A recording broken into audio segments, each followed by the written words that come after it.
Hello children, today we are going to learn class 5 chapter 3 Saras or Kunj. In this chapter, writer is telling us about types of cranes found in India. How do they look, what do they eat, how do they live, each and everything we are going to know now and learn now. So let's begin. बच्चों, क्या आपने कभी कोई सारस का जोड़ा देखा है? Children, have you ever seen a pair of cranes? ये खेतों में या दलदली जगहों में साथ साथ घूमते रहते हैं. They move around in fields और in marshy lands together in groups. कभी कभी उनके साथ एक दो बच्चे भी होते हैं. समटाइम्स दे हैव वन और टू चिल्ड्रन विद देम. महाकवि कालिदास ने भी इन्हें नदियों, सरोवरों और बाग बगीचों में उड़ते घूमते देखा था. सरोवरों मीन्स पॉन्ड्स एंड बाग बगीचों means gardens. Mahakavi Kalidas has also seen them flying and roaming near rivers, ponds and gardens. मधुर आवाज गूंजते हुए भी सुना था. He has also heard them chirping sweet voice. Children, Mahakavi Kalidas was a great legendary poet of Sanskrit literature and he has written Raghuvansham, which is a story of Raghu dynasty, the same dynasty in which Lord Rama was born. उन्होंने अपने महाकाव्य रघुवंश में पंपा सरोवर में तैरते और गोदावरी नदी के ऊपर उड़ते सुंदर सारसों का वर्णन किया है. In his epic Raghuvansh, he has described the beautiful cranes swimming in the Pampa lake and flying over the Godavari river. शहंशाह जहांगीर प्रकृति प्रेमी थे. Emperor Jahangir was a lover of nature. उन्हें सारस बहुत पसंद थे. He loved cranes a lot. उन्होंने सारस के एक जोड़े को भी पाला था. And he even raised a pair of cranes. हमारे देश में 3 तरह के सारस पाए जाते हैं. In our country 3 types of cranes are found. ये सदा जोड़े में रहते हैं. They always live in pairs. ज़रा सोचो तो सारस क्या खाते होंगे? Just think. What do cranes eat? ये नदी, तालाबों और दलदल में वनस्पतियाँ, कंदमूल, कीड़े मकोड़े, मेंढक आदि खाते हैं. Children, kandamul means roots and tubers, like vegetables that grow below ground, like potatoes, sweet potatoes, carrots, radish, turnip, etc. So we call them kandamul. So they eat plants, tubers, insects, frogs, etc. in the river, ponds and marshlands. अनाज के दाने मिल जाएं तो वे भी खा लेते हैं. If they get grains, that also they will eat. सारस नरकुल और टहनियों के टुकड़ों से बड़ा सा टोकरे नुमा घोंसला बनाते हैं. नरकुल is a type of grass. Okay. And टोकरे नुमा घोंसला means a basket shaped nest.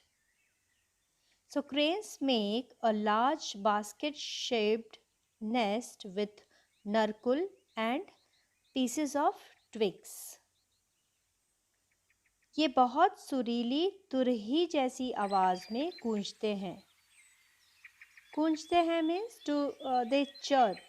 So they make a trumpet like sound और they chirp in trumpet like sound. जैसे वे कोई मधुर गीत गा रहे हों. As if they are singing a melodious song. मादा सारस हल्के हरे या गुलाबी रंग के अथवा भूरे धब्बों वाले 2 अंडे देती है. फीमेल क्रेन ले 2 eggs of light green और पिंक कलर और विथ ब्राउन स्पॉट्स. नर और मादा दोनों ही अंडों की रक्षा करते हैं. Male and female cranes protect the eggs. वे अपने घोंसलों के पास किसी को नहीं आने देते. They do not allow anyone to come around their nests. कहते हैं कि सारस जीवन भर एक दूसरे का साथ निभाते हैं. It is said that cranes stay with each other throughout their lives. अगर जोड़े का एक सारस मारा जाए तो दूसरा उसके दुख में प्राण दे देता है. If a crane of a couple is killed, the other also dies of grief. All these characteristics we saw is of Saras crane. So we learned about one type of crane which is called as Saras or Saras crane. Now we are going to see another type of crane. Okay, another species. कुंच या करकरा भी सारस की ही जाती हैं.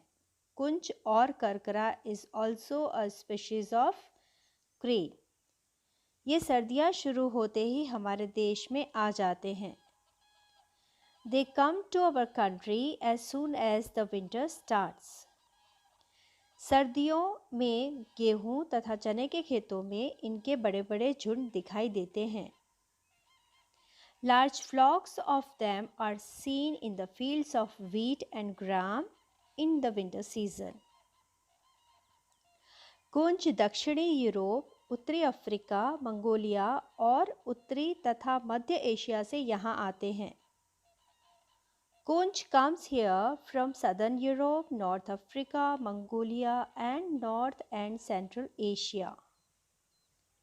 फरवरी मार्च में ये अपने अपने देश को लौट जाते हैं. In February March they return to their respective countries. ये पक्षी एक दिन में सैकड़ों किलोमीटर लंबी यात्रा कर लेते हैं. These birds travel hundreds of kilometers long in a day. So now we learned about Kunch, the other type of crane, and the first we learned about Saras crane. Now we are going to see the difference between Kunch and Saras. If you will see somewhere how you will be able to differentiate. So let's see the other para. Kunch और Saras में अंतर करना बहुत आसान है. It is very easy to differentiate between Kunch and Saras cranes. आपको देखते ही पता लग जाएगा कि कौन सारस है और कौन कुंज. You can easily make out which one is सारस and which one is कुंज. सारस की गर्दन, सिर और पैर लाल रंग के होते हैं. The Saras crane's neck, head and feet are red. जबकि कुंज के पैर, पंजे, गर्दन और सिर काले रंग के होते हैं. While the kunch's legs, claws, neck and head are black. और आँखों के पीछे सफ़ेद गुच्छा होता है.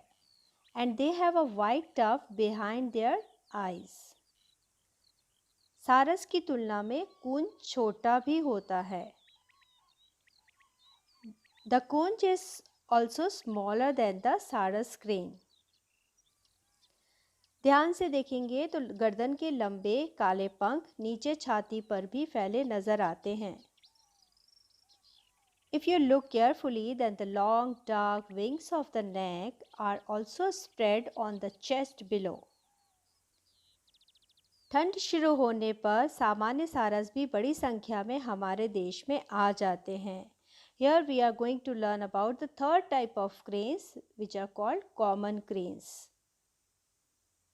The common cranes, just like the conch, flock to our country at the start of the winter. They flock to the country in large numbers. ये आकार में कुंज से थोड़े बड़े होते हैं. They are little bigger in size in comparison to kunj. Means common cranes are a bit bigger than kunj. इनको भी आप साफ पहचान सकते हैं. You can clearly differentiate them from the kunj, क्योंकि इनका सिर तो काला होता है. Because they have a black head, लेकिन आँखों के पीछे सफ़ेद गुच्छा नहीं होता है. And there is no white tuft behind their eyes. इनकी गर्दन के पीछे लाल धब्बा होता है. There is a red spot behind their neck. कुछ साल पहले तक हमारे देश में सुदूर साइबेरिया से भी सारस आते थे. Until a few years ago, cranes used to come from remote Siberia to our country. लेकिन पानी और भोजन की कमी के कारण अब उन मेहमान पक्षियों ने यहाँ आना छोड़ दिया है। But due to lack of water and food, now those guest birds have stopped coming here. वर्ष 2003 में अंतिम बार साइबेरियाई सारसों का एक जोड़ा भरतपुर आया था। The last time a couple of Siberian cranes came to Bharatpur was in the year 2003. Children, Bharatpur is well known for its Bharatpur Bird Sanctuary. It is situated in Rajasthan. सारस मनुष्य को अपना दोस्त समझते हैं। Cranes consider humans as their friends. अब मनुष्य के द्वारा शिकार होने के कारण सारसों का जीवन संकट में है। Now the life of cranes is in crisis due to hunting by humans. दुनिया में इनकी संख्या लगातार घट रही है। Their numbers are rapidly declining. इस तरह तो वे केवल किताबों में ही रह जाएंगे। At this rate, soon they will only be seen in books. जैसे डोडो केवल चित्रों में ही रह गए हैं। Just as the dodos are left only in pictures. So children, we need to preserve and protect our flora and fauna, and we need to act before they get extinct. Children, hope you have understood this chapter well. If you liked it, please click the like button and subscribe to my channel. Thank you and bye-bye.